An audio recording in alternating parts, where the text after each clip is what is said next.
Updates నేపాల్లోని పొఖారా అంతర్జాతీయ విమానాశ్రయానికి సమీపంలో ఘోర విమాన ప్రమాదం చోటు చేసుకుంది. ఖాట్మాండ్ నుంచి పొఖారాకు బయలుదేరిన యతి ఎయిర్లైన్స్ కు చెందిన ATR 72 విమానం కుప్పకూలింది. ఈ ప్రమాదంలో 72 మంది మృతి చెందారు. మృతుల్లో భారతీయులున్నారు. ప్రమాద సమయంలో విమానంలో 68 మంది ప్రయాణికులు, 4 సిబ్బంది ఉన్నారు.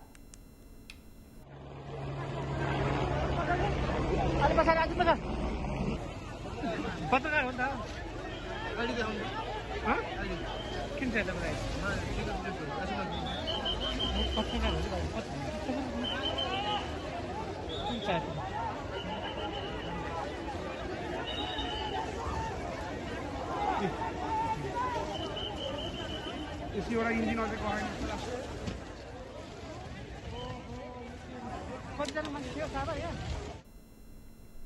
రైట్ ఇదే విషయం గురించి మరిన్ని అప్డేట్స్ మా ప్రతినిధి శివ అందిస్తారు. శివ చెప్పండి. సజనక నేపాల్లో ఈరోజు ఉదయం 10:50 టైంలో విమానం కుప్పకూలింది. ఈ ప్రమాద ఘటనలో మొత్తం 72 మంది ప్రయాణిస్తున్నారు. 68 మంది ప్రయాణికులు, 4 ఫ్లైట్ పైలట్ సహా 3 దానిలో ఉండే ఎయిర్ హోస్టర్స్ మొత్తం 72 మంది చనిపోయినట్లుగా అధికారికంగా నేపాల్ ప్రభుత్వం ప్రకటించింది. 68 మంది ప్రయాణికులు, 4 ఎయిర్పోర్ట్ ఫ్లైట్ సిబ్బంది కూడా ఈ ఫ్లైట్ కుప్పకూలడంతో దానిలో చనిపోయారు. అయితే ఈ కుప్పకూలిన వెంటనే ఫ్లైట్ క్రాష్ అయిన వెంటనే హుటాహుటిన ఫ్లైట్ సిబ్బంది కానీ, భద్రతా సిబ్బంది కానీ, NDRF సిబ్బంది అందరూ కూడా సహాయక చర్యల్లో పాల్గొన్నారు. వెంటనే ప్రచండ కూడా నేపాల్ ప్రధాని ప్రచండ కూడా అందరినీ సహాయక చర్యలు పాల్గొనాలని ఆదేశాలు జారీ చేశారు. తన ప్రగాఢ సానుభూతిని కూడా తెలియజేశారు. అత్యవసర కేబినెట్ మీటింగ్ కూడా ఏర్పాటు చేశారు. అసలు ఈ ప్రమాదానికి గల కారణాలు ఏంటి, సాంకేతిక లోపమా, ఇతరత్రైన కారణాలు ఉన్నాయనేది కూడా చర్యలు తీసుకోవాలి, ఎంక్వైరీ చేయాలంటూ కూడా ఆయన ఆదేశాలు జారీ చేసిన పరిస్థితి. మొత్తంగా చూసుకుంటే ఇప్పటి వరకు మంటలను అదుపులోకి తీసుకొచ్చిన తర్వాత మృతదేహాలను వెలికి తీస్తున్నారు. ఒక్కొక్కరు వ్యక్తి మృతదేహాలు మొత్తం అధికారికంగా ప్రభుత్వం ప్రకటించింది. మొత్తం ఎంతమంది అయితే ఫ్లైట్ లో ప్రయాణిస్తున్నారో వారందరూ కూడా మృతి చెందినట్లుగా అధికారిక ప్రకటన తెలియజేశారు. అంటే తాజాగా అందుతున్న సమాచారం ప్రకారం చూసుకుంటే కనుక ఉదయం 10:33 త్రిభువన్ అంతర్జాతీయ విమానాశ్రయం నుంచి ఈ విమానం అనేది బయలుదేరింది. అంటే ఈ విమానం ఖాట్మాండ్ నుంచి పొఖారాకు వెళ్తుంది.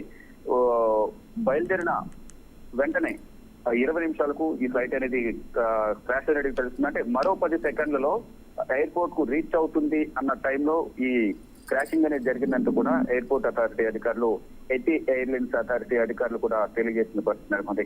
అంటే పాత దేశీయ విమానాశ్రయం నుంచి పోఖరా అంతర్జాతీయ విమానాశ్రయం మధ్య, అంటే పాత విమానాశ్రయం ఏదైతే ఉందో ఖాట్మాండ్ లో, దానికి ఇప్పుడు ల్యాండ్ అయ్యే ఎయిర్పోర్ట్ కి మధ్యలో ఈ మరో 10 సెకండ్లలో ల్యాండ్ అవుతుంది ఫ్లైట్ అనే సందర్భంలో ఈ దురదృష్టకర ఘటన చోటు చేసుకుంది. ఈ ఘటనలో మొత్తం ఎంతమంది అయితే ప్రయాణిస్తున్నారో 68 మంది ప్రయాణికులు, 4 ఫ్లైట్ సిబ్బంది, మొత్తం 4 కూడా దుర్మరణం పాలయ్యారు. వారిలో 10 మంది ఫారినర్స్ ఉన్నారు, 4 భారతదేశానికి చెందిన వారు ఉన్నారు. ఇక దక్షిణ కొరియాకు చెందిన వారు 2, ఒక ఐరిషియన్, ఒక ఆస్ట్రేలియన్, ఒక ఫ్రెంచ్ మరియు ఇతర దేశాలకు చెందిన 4 రష్యన్లు, 5 భారతీయులు. అంటే మొత్తం ఇతర దేశాలకు సంబంధించి వారైతే చాలా మంది ఉన్నారు. వారి డీటెయిల్స్ ప్రకారం ఆ ఫ్లైట్ లో వచ్చిన దాని ప్రకారం డీటెయిల్స్ పేర్లు చూసుకుని మొత్తం వారి కుటుంబ సభ్యులు కూడా ఈ డెడ్ బాడీస్ అప్పగించే అవకాశం ఉంది. అయితే జాతీయ సంతాప దినంగా ప్రచండ ఇప్పటికే ఒకరోజు సంతాప దినంగా ప్రకటించారు. వారి కుటుంబాలకు అందరు కూడా తన ప్రగాఢ సానుభూతిని తెలియజేశారు. ఎంతో ఇది చాలా దురదృష్టకరమైన వార్త.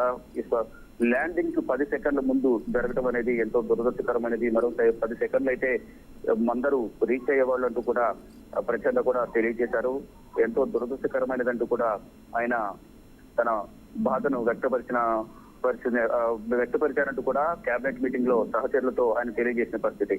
మొత్తంగా చూసుకుంటే కనుక ఉదయం బయలుదేరిన వెంటనే పొఖారా నుంచి ఖాట్మాండ్ బయలుదేరిన వెంటనే అంటే ఒక 20 మినిట్స్ తర్వాత ఒక 10 సెకండ్స్ లో ఎయిర్పోర్ట్ లో ల్యాండ్ అవుతుందన్న టైంలో ఓల్డ్ ఎయిర్పోర్ట్ కి ఇప్పుడు ల్యాండ్ అవుతున్న కొత్త ఎయిర్పోర్ట్ మధ్యలో ఇది జరిగిందంటూ కూడా అధికారికంగా ఎయిర్పోర్ట్ అథారిటీ కానీ, ఇది ఏదైతే ఎయిర్లైన్స్ ఉందో వారు కానీ చెప్తున్న పరిస్థితి. Sanjana. Okay, right. Thank you Shiva.